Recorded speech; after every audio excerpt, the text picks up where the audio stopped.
This video is powered by the pros at Pascal Air Plumbing and Electric. Arkansas owned, Arkansas operated. GoPascal.com. And bringing on halftime legend Aaron Torres here for a Friday morning hit. From out there in Southern California, AT, I'm in Auburn today. We got the Hogs and the Tigers tomorrow. Yeah, it's a beautiful day. I'm in a barbecue restaurant, and things couldn't be any better. What are you up to? Well, it's funny you asked that. So I actually just got off the phone, doing a little pre-prep for next week. I got off the phone next week on the Aaron Torres pod. The coach who is coaching against Arkansas next week, and obviously has been linked to Auburn. I don't know if fairly or not, but Hugh is going to join the podcast next week. So I just talked to him. He has nothing but respect for Coach Pittman for obvious reasons. And, he said it's going to be a challenge. And, one thing I've learned talking to him through the years is after everything he's been through, he tells the truth. And he said that is not a game that we should win, but we're excited for the challenge of walking into an SEC stadium. Yeah, I mean, he's built a pretty interesting program over there in Lynchburg, Virginia. What a timely interview that is. His name came up a couple of days ago on this very show. Obviously, Arkansas Auburn is this weekend, and that name is being thrown around as a potential successor to Coach Harsin. So, but when we talked about it, there is still that thought that maybe like there's a soft blackball of Hugh Freeze in the SEC. It's never been confirmed, but it certainly is. Has kind of felt like it a couple of times. I mean, is that? I'm not going to ask your questions for you, but how do you handle that topic with him?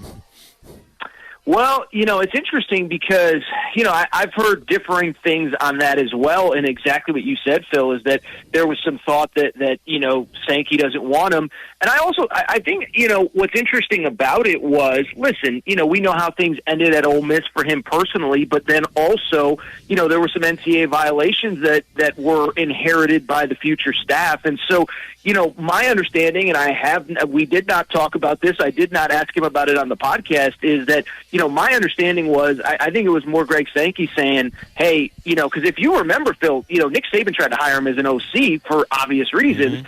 And I think it was kind of Greg Sankey saying, like, I'm not going to let you go help Alabama beat Ole Miss when you got them, when your administration or whoever, I don't know who's exactly to blame, all that, that was 7-8 years ago now, but I'm not going to let you, go help Alabama beat Ole Miss when they're dealing with some stuff that happened under your watch. So, they say time heals all wounds. I've been told, various different things on not only Hugh Freeze, but different candidates as well.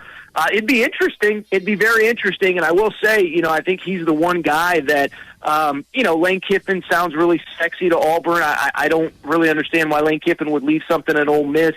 Deion sounds sexy, but, we'll see if he has an interest in going to the highest level or staying at Jackson State as they get set to host College Game Day. Hugh Freeze seems like the one that I think most Auburn fans would rally around, that I also do think is realistic. So we'll see. Like you said, Bryan Harsin still has the job. I guess the path to keeping it would probably start this week with Arkansas. I don't think that's going to happen, but I just bring it up to say it's certainly, at the very least, an interesting time down there on the plains. Maybe we talk off air later about what the vibe is around there, but it's certainly a fascinating time for that team and program that Arkansas is set to face. I think the way that Bryan Harsin would get to not losing the job at Auburn was not taking it in the first place. I think if he could build a time machine and go back and stay at Boise State and look for the next opportunity to move to Power 5. Because it's crazy here. But then, I mean, you see what's going on here. You see what's going on at Texas A&M. And anytime you can start to see or feel that it's also players versus coaches for various reasons. Harsin with the redshirt thing, and Jimbo had to suspend freshmen again. The foundations of the program, both sides there, just kind of crumbling a little bit. You can see those cracks. Well, and it's really interesting because, and I remember arguing about this with Auburn people, is if you remember that coaching search, I mean, he really sought out Auburn, and I wasn't a fan for the obvious reasons of, guy that's been in the Pacific Northwest his entire career. I think he had 1 year at Arkansas State, so I apologize. But, 1 year at Arkansas State, the rest of his career in the Pacific Northwest, I said, I just don't think it's going to work. But, at the time I also gave him credit because it was very clear that he wanted the challenge of coaching in the SEC. And it's, hindsight, I guess, is 2020. But it is kind of ironic because, he's a guy that, on the one hand, I think, he wanted the challenge of coaching in the SEC. I would also say, on the other hand, I don't think that he was fully aware of what he was getting himself into, not just because of the win-loss record, but, some of his comments in the middle of the season where he's chirping at reporters. There's reports that, he really has kind of scaled back recruiting, kind of knowing that the end is near. So it is ironic. That's the part that kind of, I don't want to say makes me laugh because, this is a man's livelihood that we're talking about here, but he was the guy that they weren't really sure where they were going to go. There was the Kevin Steele stuff, and certain people wanted Kevin Steele, and the AD said no, and he was the one that said, I want this job, I want the challenge. Well, he's going to get a nice paycheck to go away, but like you said, Phil, probably should have just waited for something, in the Pac-12 or Big 12 or something that maybe suited him a little bit better. Hey, Aaron, you got Kentucky and Tennessee this week, and then next week you got Tennessee. Not to look too much ahead, but do you think Tennessee and Georgia both be undefeated going into that game next week? They both win this week? I do, yeah. It's interesting. I'll say this about Kentucky. I've been a little down on Will Levis, but I really give him a ton of credit after that win against Mississippi State before the bye. He was kind of asked about, playing through pain and playing through injuries, and I really liked his answer, which was essentially, hey, this is the SEC. It's late October. We're all banged up. I'm no different than the other 85 guys in the locker room. And so I think with him being a little bit healthier, and I do think the run game has gotten better since Chris Rodriguez came back, that one I think will be a little bit more competitive than maybe a lot of people think. The Georgia-Florida game, though, I don't think that one's even close. And part of it is, again, you go back to coaching regimes that didn't work. I don't think Billy Napier was left with very much, in the cupboard when he arrived.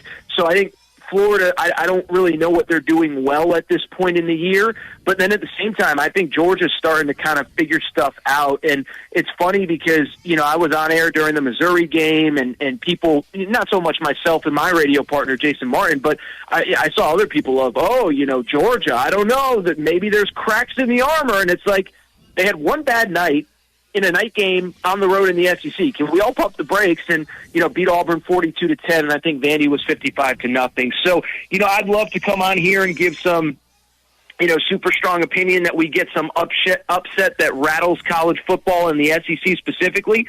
But I think we get, maybe a de facto college football, quarterfinal or something next week, because obviously the winner of that game is going to have the inside track on the East, and of course the inside track on a college football playoff, and the other team is going to be, really, really, really kind of having to have other stuff go their way over the final few weeks of the season. Yeah, Bama knows when to lose, don't they? Because they look like they control their destiny easy enough. And that Tennessee-Georgia game next week, yes, sir, man, that's going to be a good one. Hopefully they both teams stay healthy, but that's going to be a fun game. Oh, I agree. No, I agree, and obviously it's for all the cliche reasons of, strength on strength, defense on this incredible offense, and obviously if Georgia can't slow down Tennessee, I don't know who would be able to in college football.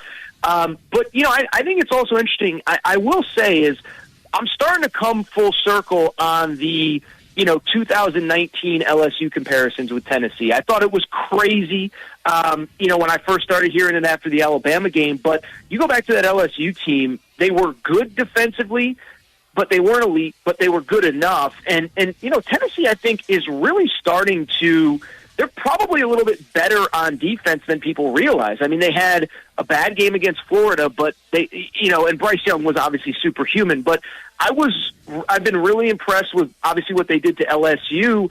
But even last week against UT Martin, I mean, isn't that a game where most teams coming off a 15-year drought against Alabama, maybe a little bit of a lull, maybe it's 21-16 at halftime or something, and you pull away late, and they put up 52 first-half points against UT Martin, and I know it's an FCS school and all that, but I've just been so impressed with how poised they have remained, and I think it sets up for a really, really fascinating game next week because They're a program that they may, listen, it's going really well with Hendon Hooker and all that, but the point I'm trying to make, I guess, is that they're handling themselves as though they've been there before, even if they haven't, and to me that's actually really impressive. Hey, AT, we've got a really interesting basketball exhibition tomorrow in Texas opening the what Moody happened? Center against Arkansas. Yeah, I was going to ask you to watch it. You going to watch it? Well, I don't get Longhorn Network anyway, but then the internet, you hear all sorts of things. And the internet is saying that Texas is afraid to have this on TV because they don't want to get embarrassed by the Hogs. Is there any truth to that, Phil? There could be. I don't know if it's a matter of getting embarrassed by anybody. There's no sorry. There ain't no. I don't think Chris Beard is worried about that. I like Chris. I think they're going to be all right. They're good. That's a tough team, man. They could lead 8 Final Four team, man, with him as your coach, man. I think it's a good matchup. I'd like to watch the game. Aaron, I will say, I don't think it has anything to do with a fear of what is it going to look like if this team does this to us when we're opening up this new building. For some reason, I think it has to do with a little bit of paranoia on a coach's part, that they just don't want to get scouted. That's what I'm seeing. These games are not under contract. They're not under contract. They don't have to be televised like the regular season games have to be televised. All of them on ESPN streaming or on their over the air or linear networks. These are different, and that makes me think. We got these coaches that want to do a summer exhibition thing for college basketball. Some of them aren't going to want to air any of that. We're going to want to watch it. I will tell you, this is very obscure and has little to do with what we're talking about. But so on top of this game, tonight we have a Gonzaga-Tennessee game that is being streamed on a pay-per-view for charity. All the proceeds go to charity. I have a guy on my show who's running the pay-per-view, and I'll tell you, guys, there's some real momentum. Calipari has pushed for, basically college basketball summer league, the way that the NBA has a summer league. I'm getting the sense that there's some real momentum here for this, Phil, and it's not just, a bunch of guys talking out of their you-know-whats. I mean, this is a TV partner that I talked to this week. It seems as though kind of some of the newer, fresher voices at the NCAA are behind this. So I just bring it up because, if Chris Beard is afraid of getting scouted in August, September, October, whatever, this might be a world that we're getting to here in 3-4 years, or maybe even sooner. I don't know. Again, I don't know what it has to do with Arkansas or Texas, Arkansas, but I'll just tell you that the guy that is running this event tonight, Gonzaga, Tennessee, it really feels like he believes there's momentum for summer league college basketball. So, Chris Beard, eat your heart out, baby. You may be on national TV here in August and September going forward. You're going to have to deal with it, my friend. That's wild. Yeah, I wonder how close they really are to that. So would it matter with any AAU players, or is it just guys that are in college that have already been freshmen that are going to be freshmen and sophomores? Do you have to be affiliated with the universities to play in this? Is it going to be more like an open gym? I just wonder how they really go about that. The idea, Matt, is that you guys know guys report to campus in May because go ahead. Sorry. No, I was just going to say, for people who don't know the calendar, listeners that don't know the calendar, guys report in May, and it used to be, and again, Matt, you probably know this better than anybody, is that, coaches couldn't even, interact with players, and in basketball, they now have 20 hours a week with them during the summer, which is, I forget what it is. I think it's 8 hours a week. I apologize. So a couple, short practices a week, and maybe it's even fewer. I don't know.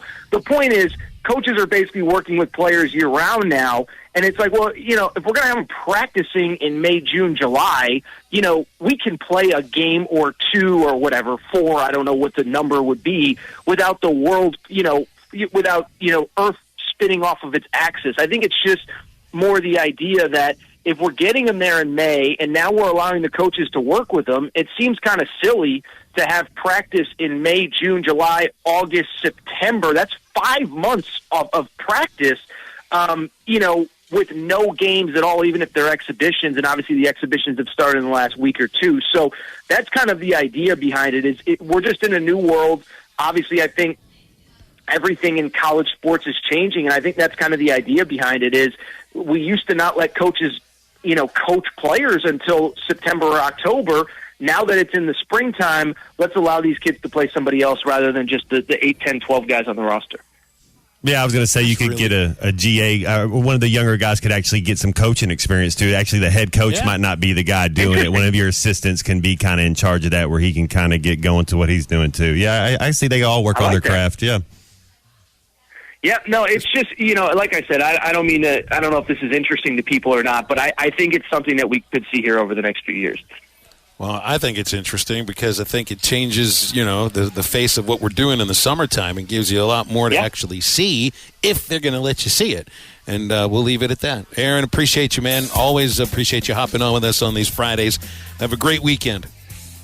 Football is back, and BetOnline remains your number one source for all your football betting needs this season. You'll find the latest odds, matchup info, player news, and game trends. And as your continued source for all sports wagering info, BetOnline features live betting, free contests, live scores, and giveaways all season long. Always the fastest and easiest way to bet on all your favorite sports and events like MLB, MMA, tennis, boxing, and even golf. Head to betonline.ag to join and receive your 100% welcome bonus with your first deposit. Make sure to use the promo code BELIEVE to receive your rewards. That's BLEAV. Bet online, where the game starts.